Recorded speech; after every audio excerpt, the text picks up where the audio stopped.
أقم الصلاة طرفي النهار وزلفا من الليل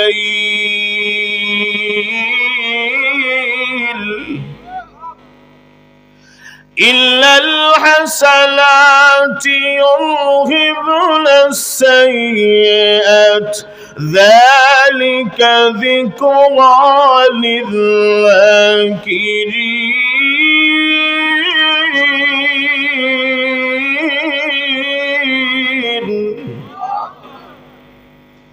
أحكم الحاكمين رب العالمين المريد পৃথিবীর বান্দা বান্দিরা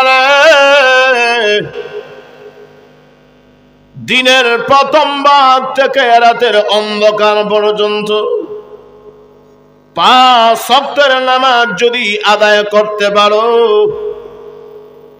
নিশ্চয় এটা ভালো কাজ। এর বিনিময়ে আমি আল্লাহ তোমার জিন্দেগির গুনাহ খাতা মাফ করে দেব। শুধু তাই না, আল্লাহর নবী বিশ্ব নবী রাহমাতুল আলামিন বলেন, হে আবু যর গিফারী রাদিয়াল্লাহু আনহু, লাব্বাইকা ইয়া রাসূলুল্লাহ। আবু যর গিফারী রে, লাব্বাইকা ইয়া রাসূলুল্লাহ।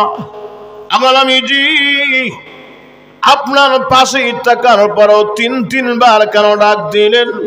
মনে হয় আজকে মূল্যবান কিছু নসিহত করবেন। আগে আমি জি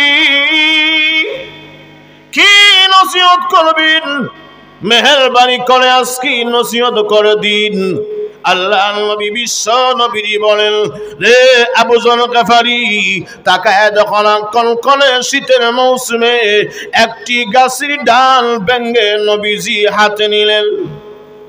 হাতে নিয়ে আবু যর গিফারী রাদিয়াল্লাহু আনহু কে বলেন, রে আবু যর গিফারী, তাকায় দেখো না ওই গাছের শাখায় পাতা আছে না নাই?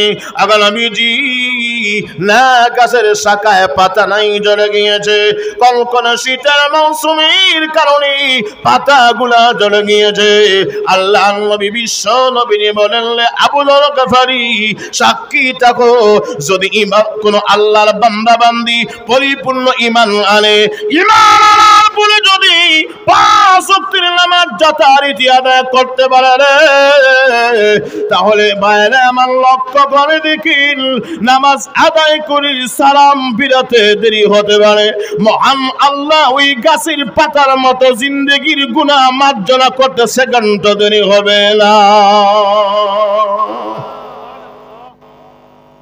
তাহলে বোঝা যায় নামাজ পড়লে গুনাহ মাফ হয়। নামাজ পড়লে কি হয়? গুনাহ মাফ হয়। আল্লাহর নবী হযরত আবু হুরায়রা রাদিয়াল্লাহু আনহু, ওনার বিচক্ষণ সাহাবী আবু হুরায়রা রাদিয়াল্লাহু আনহু কি বলেন, রে আবু হুরায়রা, তোমার বাড়ির সামনে দৈনন্দিন 5 বেলা গোসল নিলে,